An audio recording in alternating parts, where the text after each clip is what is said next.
Hello, welcome to Convergent Dialogues. This is Xavier Bonilla.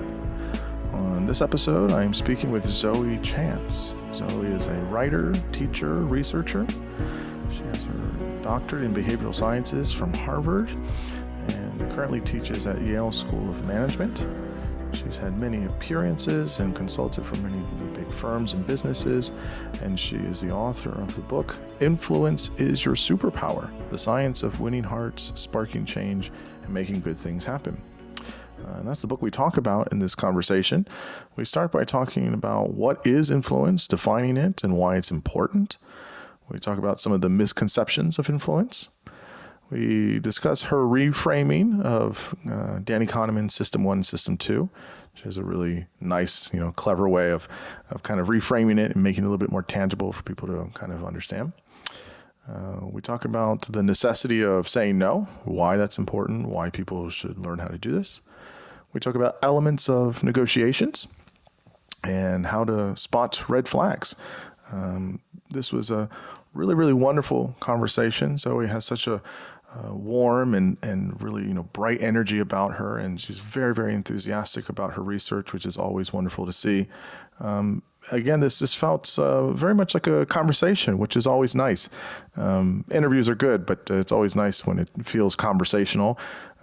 She was very wonderful, and her sharing her ideas is just really great because of how important influence is in our daily lives, and we don't even know it. And I had an absolutely wonderful time talking with her, and so now I bring you Zoe Chance.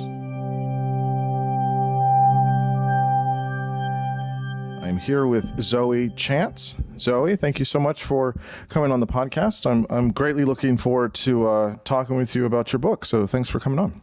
Thank you, Xavier. I'm really glad to meet you. Yeah, of course. So you've written a really cool book called Influence is Your Superpower, The Science of Winning Hearts, Sparking Change, and Making Good Things Happen. Sometimes I'm more interested by the subtitles than the actual main title nowadays. It's funny how everyone has a really interesting subtitle. So the book's really awesome. Maybe just tell us who you are, what you do, and then kind of the motivations for writing the book. I'm a professor at Yale School of Management. I'm obsessed with influence, and I write and teach and research it. And I'm also excited to be a climate philanthropist, putting as much money as I can toward spreading good ideas to help that good thing happen. Oh, very nice. Very nice. How long have you been at Yale? I've been here for a decade. I'm at my office in Yale right now. And I've been here a few years longer than that. I've been here a total of 13 years because I came as a visiting doctoral student when my daughter's baby daddy was hired here. We came together. And then the first year I was on faculty, we got divorced, but we've managed to stick it through for that long so far. Yeah. Well, that 10 years is a long time to be at one place. And so that's, they must like you and you must like them. It must be a good relationship there. We do, although I ended up changing my job here in 2019. I stepped off the tenure path and I'm now here part-time where, like, if you could see my office, it's teeny, tiny, like the size of a bed. Only one person fits in it. And I teach 7 weeks a year. And the rest of the time I do all this other stuff. But what's funny, Xavier, is that when I was renegotiating my job, I asked if I could have permission to not go to meetings anymore. And my senior colleague I was talking to was super awesome. He was like, yeah, no problem. Like, you're going to be doing this thing part-time, like come when you want, don't when you don't. But I go to more meetings now than I ever went to in the past because nobody's telling me what to do. And so I show up and people are like, hey, it's Zoe. I'm like, hey, great to be here. Well, that has to be somewhat of maybe a style thing for you. You must be very self-motivated. I think most people, if someone told me I didn't have to go to meetings, I probably wouldn't go to any meetings. So. No, I thought I would not go to any meetings. But, and there are a bunch of meetings that I skip that I used to go to where people are presenting slides literally in Greek. Like that phrase, it's Greek to me. It's all Greek to me. I never knew was a thing until I started seeing quant marketing talks, which are just like economics research talks. And their models have thetas and betas and all of the everything and yeah, I'm glad I don't have to go to the Greek talks anymore. No, that's probably a nice thing that you don't have to put yourself through. Yeah, but the research talks and recruiting and things like that are intelligible are fun, and that's why I did the job in the first place. No, that's great. So let's get into the book. So I guess the first question is, you make the case, I guess throughout the book and pretty much early on, is about people have influence. They have influence they don't know about, and that they should kind of exercise that influence. So why do people need to have influence, or why should they exercise that untapped influence? Why do you feel it's so essential? Influence is power, and there's nothing that's inherently good or bad about influence. However, there are a lot of us, especially those of us who are smart or nice or both, who feel like the idea of influence is kind of icky. And especially if you're talking about influence tactics or strategies, it's sort of gross and manipulative, and we don't want to be part of it. But it's power. And if we are not studying and practicing influence, then whatever influence we have is unintentional and often lame. And we're leaving the real power in the hands of the power-hungry people who have no qualms about potentially being greedy or manipulative. I know you don't need to be greedy or manipulative to be influential. So yeah, I want to empower people who are smart and kind and want to do good stuff, spread great ideas. Yeah, it sounds like there's almost maybe what you're not saying is that if you're, if for folks that aren't maximizing this, can create a void, and then you have people that maybe aren't such good people are capitalizing on that void of influence, and then there's a negative thing. And so if people are tapping into their inner influence that they could have, and they could take more control and power of their life, then they're able to not let other people do that over them. Is there some way in what you're saying there? Maybe. I don't think of it really as being a void, because we are all influencing each other, including just in simple ways like how we feel about each other, right? Like you meet someone and they feel some way about you no matter what, and you didn't have to do anything intentional to make that happen. So the influence is there, but it wasn't intentional, and it's not serving any particular purpose, right? And overall, if we all have this random unintentional influence on one another, there's nothing to help us coordinate or collaborate or work together to do stuff. And either I guess it's collective action that's a void that allows some other force, entity, institution to come in and take advantage if they want.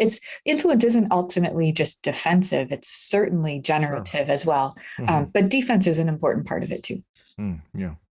Well, you talk about, I think there's at least 10 misconceptions of influence. So you don't have to go over all of them, but what are kind of these major misconceptions about influence? You've kind of started hinting at some of them, that people see it as a negative thing, or is influence always over someone, or what are some of these misconceptions, and how do we, I guess, not necessarily correct for them, but how can we have a more accurate understanding of what influence is and what it is not? First of all, what influence is, to me, I use a broad definition, is just anything that happens that changes somebody's thoughts or behavior. And so that does include manipulation, but that's a particular type of it. And persuasion is influencing people through communication. So it's another type of influence. So influence is very broad. One of the big misconceptions that is related to what we talked about isn't that people think influence is icky, and it's not, but people think that if we are asking for too much or a lot, other people are going to see us as greedy and they're not going to like us. This is a huge misconception that holds a lot of smart, nice people back from advocating for themselves or sharing their ideas, because we're not understanding that people judge us by the way that we treat them and not by what we ask for.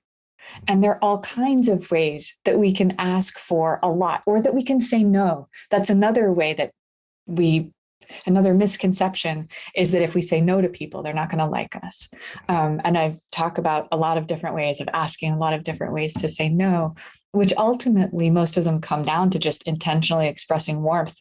And then people are pretty okay, right? Like if you're basically nice to somebody, you can ask for a whole lot and you can say no to a whole lot and you're going to be fine. Another big misconception about influence that's almost unfortunate for someone who teaches it is that people think it's much more powerful than it actually is. And so a lot of people come to learn influence strategies from me, and they think they're going to, in air quotes, sell ice to Eskimos. That I don't want to have so much power over someone that I can manipulate them into doing the things that I want. And that's just almost impossible, and it almost never happens. What you really can't do, except in very exceptional situations, is radically change someone's mind. Like if you take religion as an example, I don't know what faith or not you might have, but if someone comes to you with their little or big prepackaged faith to say, Xavier, I'm going to do everything in my power to convert you to my religion, that is really unlikely to happen, right? Like, can the most influential person convert you to their religion? Jesus himself could probably not convert me to Christianity. But again, I was a religious person for a very long time, and I am not now. I'm very much an atheist now. But I think it's one of those things where you don't know what someone's journey is. You don't know what their experiences are, right? So you're trying to convert them or convince or persuade of a particular ideological set in or out, persuade them not to believe something or persuade them to believe something. And you don't know the person in front of you, what their experience is with the thing that you may be trying to convince someone of. And so, yes, the short answer is no, you probably can't convince someone to believe a religion or to not believe a religion with one conversation or two or three conversations. It typically doesn't happen that way. Right. It happens, if it ever happens, it happens in a relationship and over a long period of time. And it's often over multiple relationships. And the people who've planted the seeds aren't even the ones who get to reap the harvest and see it grow and all that. Is it something that you talk about, how you converted to atheism? I have talked about it. It's taken me, when I first kind of, came away from the religious background, it was like a 3-year exodus from, theist to atheist. And I talked about it a lot when I first kind of, I became an apostate. But now I talk about it less just because I've said that conversation over and over and over so many times. But yeah, I have no issue with discussing it. Interestingly enough, I don't talk about religion too much anymore, mostly because I spent 23 years of my life reading it and memorizing it and proselytizing and, all that kind of stuff. So I spend less time thinking about it. But I certainly respect people that have different religions. I think it can be very helpful for many people in many different ways.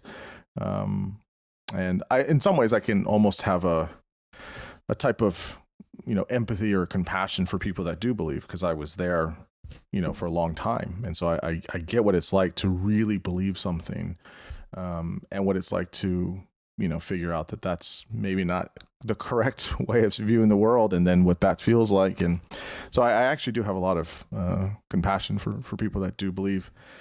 Or when I have friends that have said that they're struggling with doubts or things like that, again, big compassion. So, yeah, and secular humanist is probably the term I like more than atheist. But even though I am that way, I can still have, kind of nominal, I guess positive views about religious beliefs, especially for other people. So, yeah. Why do you ask? I was just curious if there was anyone influencing you or trying to influence you. And that's not all I was curious about, but that's what popped the question Yeah. into my head. No, actually, not in one way or the other. When I left the faith, when I left religion, that I don't want to say it was all on me, but it was a lot of rigorous study. I was at a seminary and I was doing Greek and Hebrew and textual criticism and hermeneutics and exegesis and all that stuff. And I started seeing how things just weren't adding up. So no one tried to convince me not to believe. I think probably early on, people that I was close with and I was hanging out with, that were still involved were saying like, have you read this? Or you have to pray more, you have to have more faith. And so maybe a few people, but they were never really too difficult with me. But yeah, ever since then, not really. Most people don't try to convince me otherwise. But I usually the conversation is nice. If I have those conversations, I'll kind of set the parameters. Okay, so what are we hoping to get out of this conversation, right? Like, I don't want to enter into a conversation and it's just like, people, take offense because I say something or I don't believe or, vice versa or things like that. And so I usually say, okay, well, if we want to learn from each other, cool. But if it's going to be this like, convince me why I shouldn't believe or let me convince you why you should, then I usually say we can have that conversation. I don't know how positive it's going to end up. So I don't know. Yeah. Evangelists of all types can be hard to stomach. I used to be an evangelical atheist, and I'm sure I was super annoying. Yeah. I mean, when I first left the faith, I was pretty militant atheist for sure. Less so now, but yeah, the things I feel passionate about still, if you get me going, I'll go pretty hard on certain religious dogmas for sure. And doctrines, I go pretty hard. So I don't do it so much, but I feel like they're pretty anti-human in many ways. But so what about, I guess, in terms of you start early in the book by talking about Daniel Kahneman's famous System 1, System 2 model. You reframe it and you title it something else. You say the gator and the judge. Is this right? And so why did you kind of put your top spin on it? And what were you trying to aim with explaining these, different systems of working? So these two systems that Danny Kahneman is credited with the term System 1 and System 2. It actually was named by Stanovich and West before Danny Kahneman, but he did make it famous. I was teaching this framework, which is the fundamental framework of behavioral economics. And Danny Kahneman is a Nobel Prize winner in behavioral economics. And who am I to come along and rename this thing? That wasn't my goal. But as I was teaching behavioral economics, I found that System 1 and System 2 are just not very sticky. They're easy to forget. It wasn't sticking in people's minds. And the ironic thing is that they're describing how the mind works. And yet, even though what they're describing, it would tell you, yeah, these abstract terms of System 1 and System 2 aren't going to stick. That's what we had. For nerds listening to the show, System 1 and System 2 are intentionally vague and abstract. The Stanovich and West idea was to subsume all other dual process theories under this broad umbrella of System 1 and System 2. So thinking versus feeling, any left brain, right brain. There are many dual process theories. Broadly, one of them that we can call System 1 is the first responder. And I use the analogy of an alligator just to have people remember it more easily. This is primal, unconscious, incredibly efficient, fast when it takes action, but incredibly, incredibly lazy. And this is something people don't know about alligators, but just this one fact will persuade you of it. They can go up to 3 years without eating anything at all. That's how efficient and lazy they are. So their dominant response, as they're constantly scanning the world for opportunities and threats, is nothing. They ignore almost everything. And when they do take action, it's typically in these instinctual, habitual ways. So this is System 1, the gator. Everything that we practice through repetition can be the domain of this unconscious system, and it becomes very easy and mindless, essentially. Like driving, if you know how to drive, you don't have to think about it very much, even though it's incredibly complex and dangerous, right? Mm-hmm. System 2 that I call the judge is the conscious part. And this is slow, deliberative, it's effortful. Judge can only consider one case at a time, carefully weighing the evidence pro and con. And it tries to be rational. But like a human judge, it's biased. And it's biased largely by the gator. The gator determines so much of how the judge makes decisions and so much of the evidence that the judge considers, but we don't experience that happening because that's the unconscious part. Researchers who study this stuff will tell you we can't quantify the relationship between these two, but the guess is that the gator, system 1, is responsible for 95% of all of our decisions and behavior. And even in our neural anatomy, there are far more neurons connecting the primitive regions of our brain to the prefrontal cortex than where the rational decisions are made, than vice versa. So you can't reason yourself into, say, liking do you have a food that you hate? Are you pretty chill about food? Do you have a person that you hate? I have many. I'm trying to think of okay. Probably cauliflower. I don't like cauliflower. Oh my God, really? I don't like cauliflower. No. It's so good. Mm-hmm. But could you reason yourself into loving cauliflower? I could reason myself into eating it. I don't think I could reason myself into loving it. Maybe. So the judge can at times control our behavior, but the judge cannot control the gator and the emotional, visceral gut responses that we have. Mm-hmm. But our gut responses can control our rational decisions. And for example, like say you're hiring somebody, you will find all kinds of excuses not to hire somebody that you don't like, mm-hmm. right? And everything else kind of doesn't matter. But even if they're otherwise the best person for the job, you'll look for reasons not to do it. So that's the gator influencing the judge. Mm-hmm.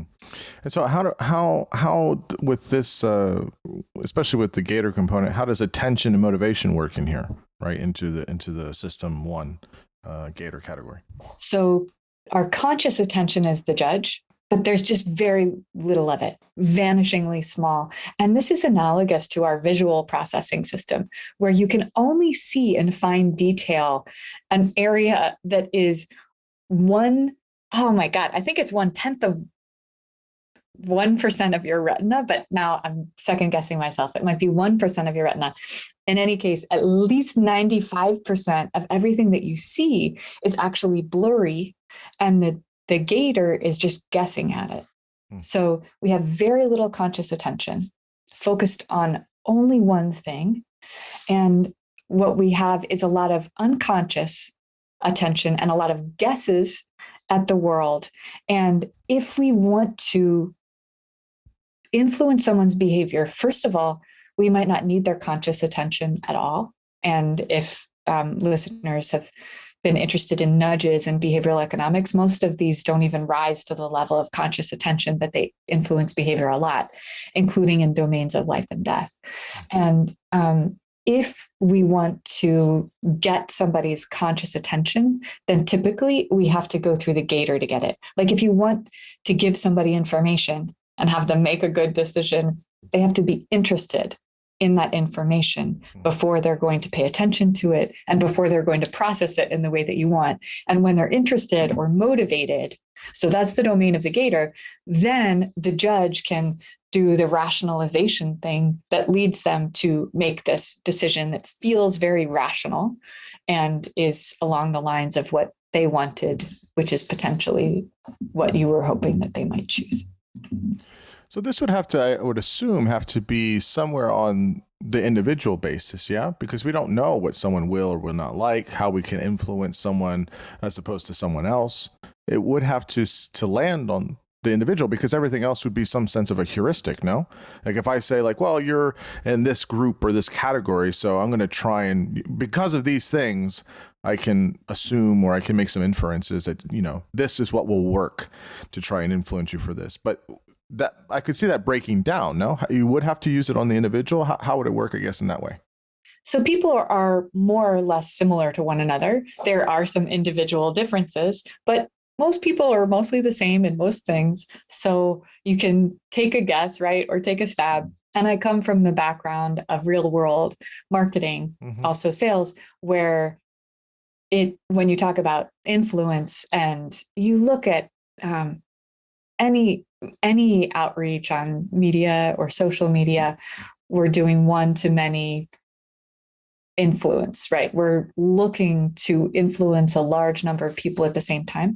And the way that we do that is by having some understanding of general human motivators. But probably with your experience, you've had just loads and loads and loads of situations where you figure out the specific way to influence that specific person you're talking to.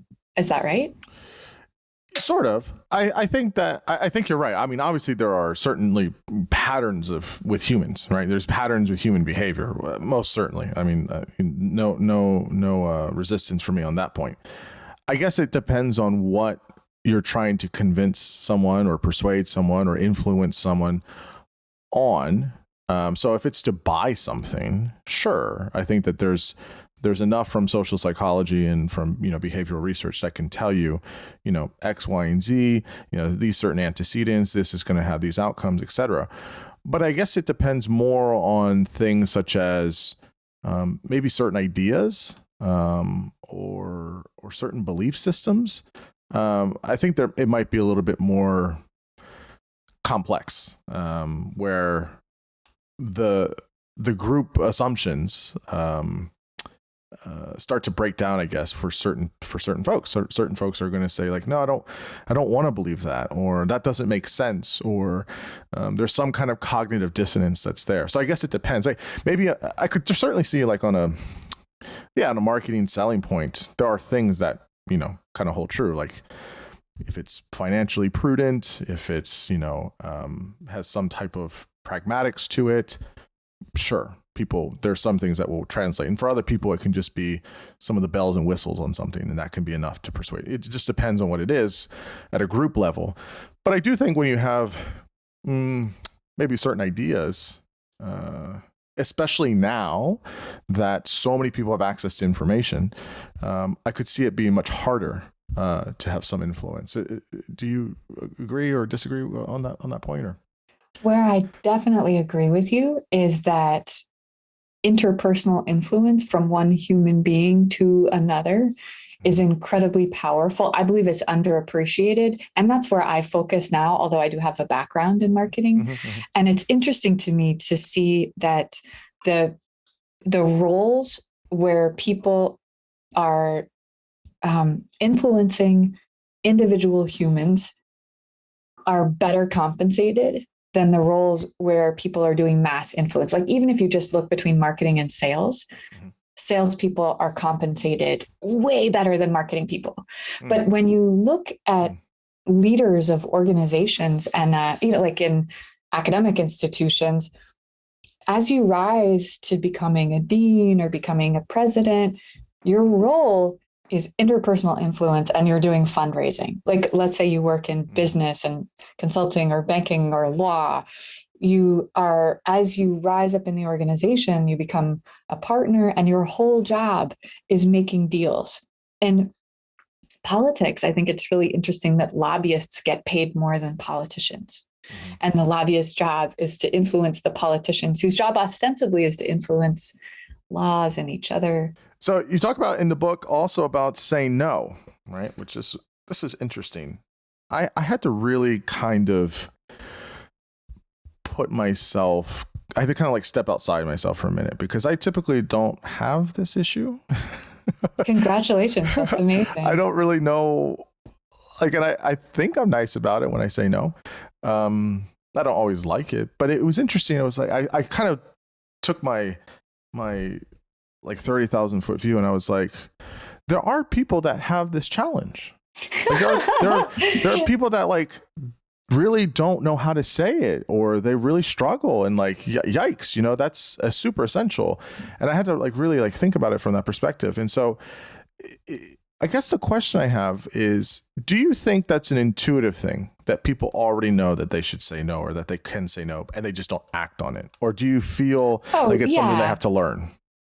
yeah, everybody knows that we should say no to stuff. It's just the practice of it that's hard. Mm-hmm. And the there is this misconception that we think people will dislike us when we say no. And so that part is wrong. Mm-hmm.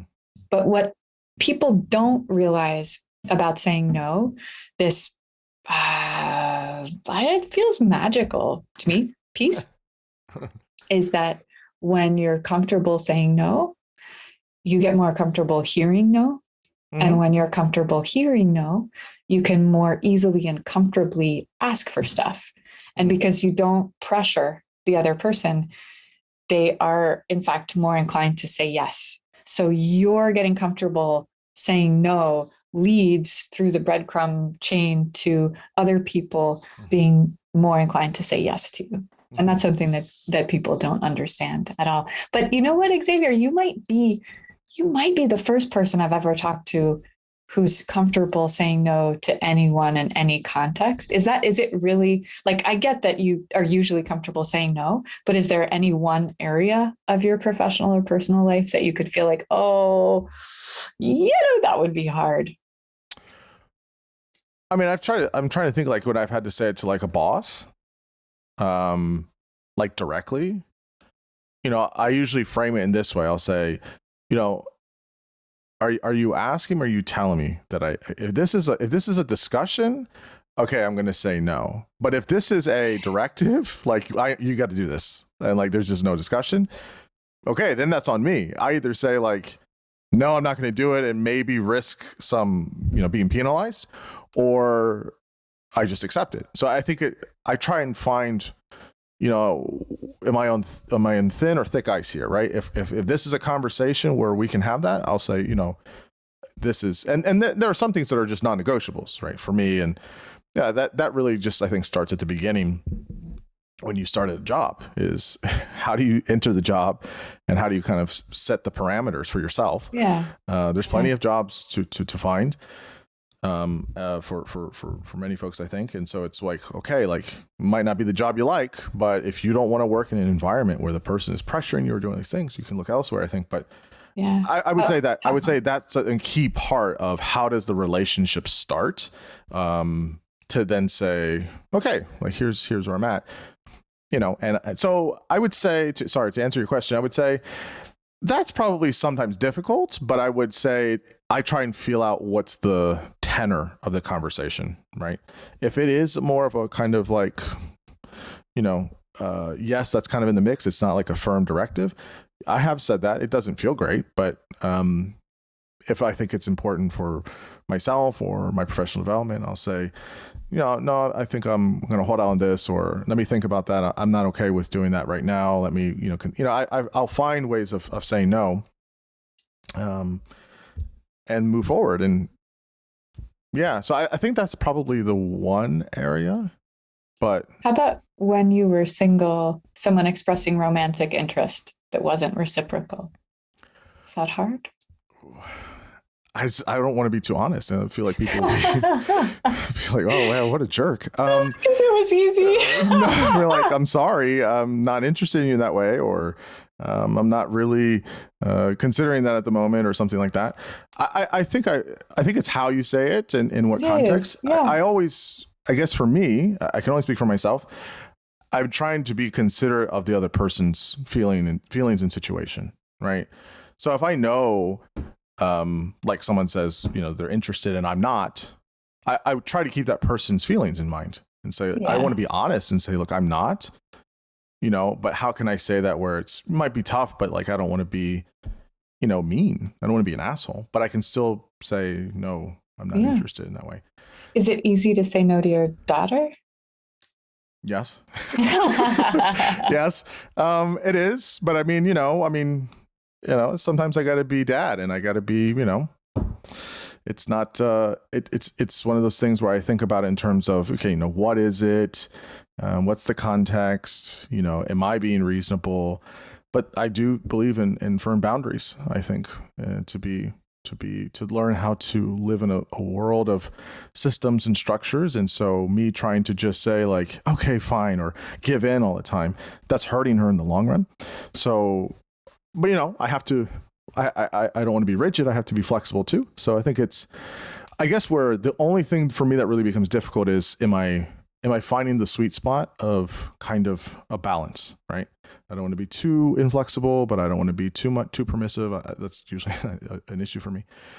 But I don't want to. I want to find the balance. I think is the key, and to consider other people's experience or their feelings as well. So how I say it, I try to be mindful of that. But I mean, I get it wrong, but it doesn't. I personally don't find it too difficult. But you're absolutely right, though, that it is a muscle, kind of, right? Where you exercise it and you practice it. I was raised in a family, especially with my mom, where boundaries were very good and you set them. And so I kind of have that, I've exercised that muscle since I was pretty young. Yeah. That's great training that you got. And what I heard you modeling is firm boundaries drawn warmly. Yeah. Which is a mixture that very few people have been able to come to on their own. It's super hard. Super hard. It's not easy. It's really, really tough. Because sometimes you do feel conflicted, and you're like, ugh, like I feel bad, but like this is the, quote unquote right thing to do, or this is probably for the best, or something like that. And so, but I guess aside from it being just a kind of something you practice or you do over and over, is there, I do hear this a lot from people, is whether it's the reason I brought up the work example is because I hear that a lot, is I can't say no to this. I got to take this other thing on. I got to take this project on, or I might get fired, or I might get taken off the project, or, I'm going to be, gossiped at work as the person that doesn't work hard enough or whatever. And I hear that a lot in a kind of work or vocational environment. Do you find that what you're saying is true, that if you say no often enough, you can hear it often enough in a work environment? So like, encouraging people to just, say no at your job and just say like, no, I'm not going to take that project on, or no, I'm not going to, do this work at home tonight, or stuff like that. How do you see it work in the workplace? Saying no to your boss is definitely one of the hardest ones. And I advocate for people, working collaboratively with their boss. Like you gave the example of, so are you asking me or are you telling me? Because if you're asking me, my answer will be different, right? And in many situations, to say no to your boss, you might say something like, my plate is definitely overflowing right now, but let's talk about how I might reprioritize if this thing is more important to you. Mm-hmm. So you're not necessarily saying no to the thing that your boss just brought to you, but you can't just keep putting it on top of the pile and on top of the pile. Mm-hmm. So with their help, you could say no to something. Mm-hmm. Yeah, I've done that a few times where I have many things, reports I have to write, or things I have to complete. And in a few occasions I've had previous jobs, I've had a boss come and say, I need you to do this thing, with a new case or a new report or something like that. And then what I do is I will put it back into their court. Yeah. Right. So then I'll say, okay, I can do that, but that means these aren't going to get done. So, you're the boss. It's your show. Would you like me to do these, or would you like me to do this thing that just came in? I can't do both. I physically can't do both. Whatever you want me to do is cool, but just I can't do both. So which one would you like? And then it becomes their decision because they're the boss and it's their company or whatever. Yeah. And usually it's like, yeah, that's not important. Just do this, or okay, no, you know what, stay doing that, or whatever. Or I'll find someone else. Okay, and then you just keep doing what you're doing half the time. Like I'm kind of, making this very simplified, but it's not always that case. Sometimes things are really complicated and you have other coworkers involved and it's really, really tough. And there's a lot of politics at work. But I think sometimes it can be, well, I can't do all of it. What do you think is the priority? And then they make the decision. And then you say, okay, cool. But which is very healthy and which anyone wants their employees to do as well. right? So when you're the boss and you bring something to somebody Right. and they can't actually do it, that a big challenge for most of us is just that we tend to overestimate how much we can get done and underestimate how much time it will take. So lots of times we just end up, and I'm still guilty of it all the time, getting overcommitted. And even today, I have 3 things that I promised people would already be done. And I'm like, oh, but yeah. It's a path of ongoing self-reflection and improvement. Just a few things, a few more questions I want to ask is about, you talk about negotiations in the book, right? How can one leverage, to get, 2 parties to some agreements? How do you feel that people can do this in, I guess, bigger context, right? Where there's like more parties involved or things like that. How do you find, how negotiations work and how can people empower themselves to advocate for themselves in various negotiations? So it's an important question and it's a very broad question, kind of like, okay, so how does complicated negotiating work? Is there any particular context or situation that sparked that question? I think in the book you mentioned about how it was difficult for women many times to negotiate on their behalf or advocate for themselves. If I remember correctly, this was the case in the book. Maybe you want to, talk about that in particular, about how there can be maybe certain types of ideas that people have or don't have about women advocating or negotiating for themselves. Yeah, sure. Yeah, we could talk about women and negotiating. So our biggest challenge as women is that we can be and often are judged more harshly than men are for not being warm. Both men and women do much better being warm. That's for everybody. So the advice is the same for everybody, but it's more important for women that if we don't come across as warm and liking people and being likable, then we get called all kinds of gender specific B words, and people don't enjoy negotiating with us and don't want us to do well. And it's sexist and it kind of sucks to have to be nice, but it's really better for everybody. And something that's helpful for women to know is that the biggest gender difference in negotiating is that women are less likely to realize that a situation is negotiable. One of my incoming colleagues at Yale, Deb Small, did a study where it doesn't matter what the task was. It was advertised as payment between $3 and $10. And then when at the end of the experimenter says to every single person, male or female, okay, here's $3. Is $3 okay? And only, 28% of men negotiated and said, well, I don't know, how about 5? Or I don't know, can I have more? What's on the table? So it's still not a ton of them, but only 3% of women asked. So 97% of women just said, okay, thank you, even though plenty of them were angry at getting only $3 out of $10. Another colleague of mine, Barbara Biasi, who's an economist, found that with the state of Wisconsin, public school teachers were in a union and then suddenly they weren't in a union anymore. And she looked at what happened to their pay after that, where wages became negotiable. And each year there was a 1% gap that got bigger and bigger and bigger by 1% between men and women, because men started negotiating and women didn't.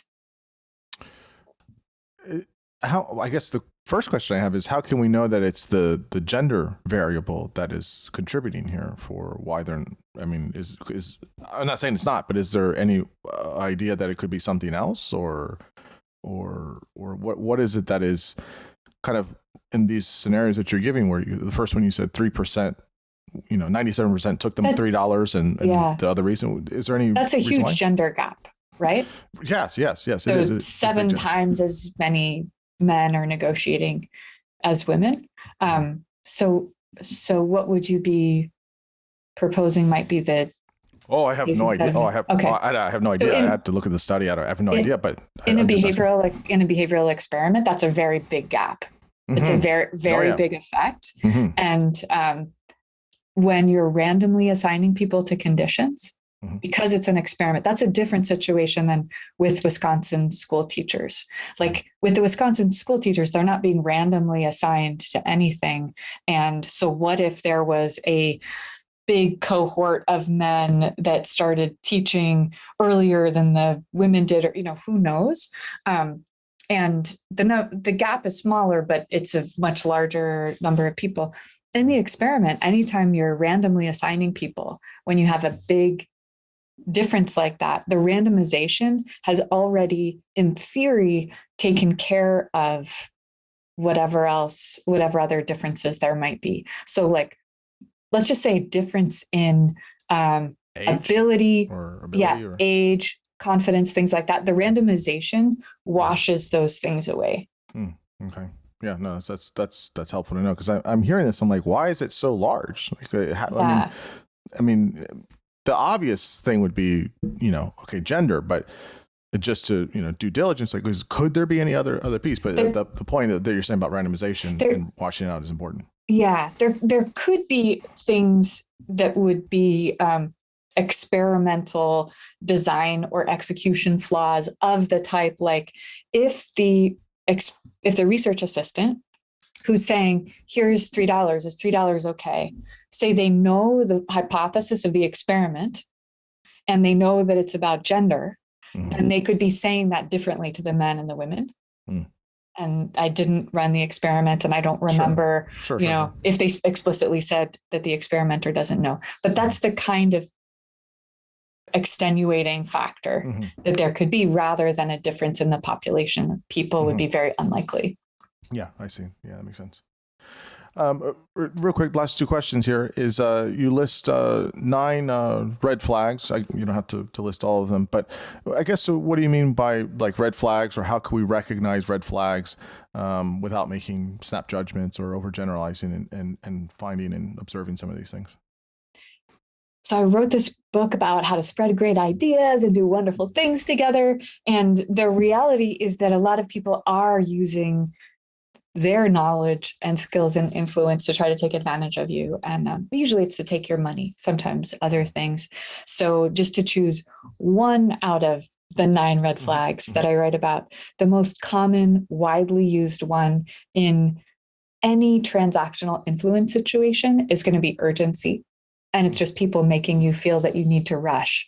And what happens when you need to rush is that all of the judge conscious, rational, slow, deliberative thing that you should have at your disposal gets shoved to the side, and it's all gator. And the gator typically does what's easy and sometimes acts out of desire, sometimes out of fear. So that's the goal of somebody rushing you. Tends to be, they want you to go to that gator place, and they want you to be operating out of desire or fear.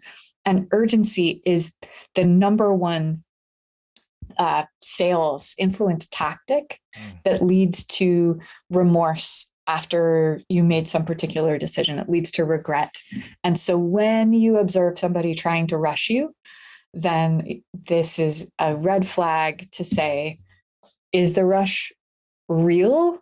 And is the rush motivated by them trying to manipulate me? Yeah. Yeah, I remember reading those, and they're very, very instructive in trying to understand, like, how can people kind of observe ways in which these things are occurring. I guess the final question is what can one expect to see in themselves and their interactions on how they unlock their influence after reading your book? So another way of asking that is, what is the thing that you want people to most take away from the book that you can say, yes, I was successful. Someone read it and they got the main idea of what I was trying to say, or ideas. What are the 1 or 2 things that you would really want people to take away from your book? The hard thing about this is that I actually don't care at all about making people more knowledgeable. No, it's not that I don't care, but I don't care about making people more knowledgeable about influence, which is all that my book can really do. What I care about is helping them become more influential and them taking action on any of the 9 million things that I wrote about in this book to actually make their own life a little bit better. So those love notes that come to me to say, oh, I tried this thing, I tried that, here's what happened. Those that's why I wrote the book. Yeah. For these, I did that thing, love notes. Yeah, no, that's really, that has to be super, super powerful and super, super awesome when you get that stuff or get those notes. The book is called Influence is Your Superpower, The Science of Winning Hearts, Sparking Change, and Making Good Things Happen. Where can people find the book, and where can people find you and all of your work? The book is findable anywhere. My website is zoechance.com, and I invite anyone who wants to connect with me on LinkedIn. All right. That's awesome. Well, thank you so much for such a really, really nice conversation. I like how it was really a conversation and less of like, just me kind of peppering you with questions. I really like those the best. So yeah, thank you for that. Yeah, keep doing what you're doing. You're doing really good stuff. And I really, really value you coming on and talking about your work. Thank you so much. Good to meet you, Xavier. All right. Thanks.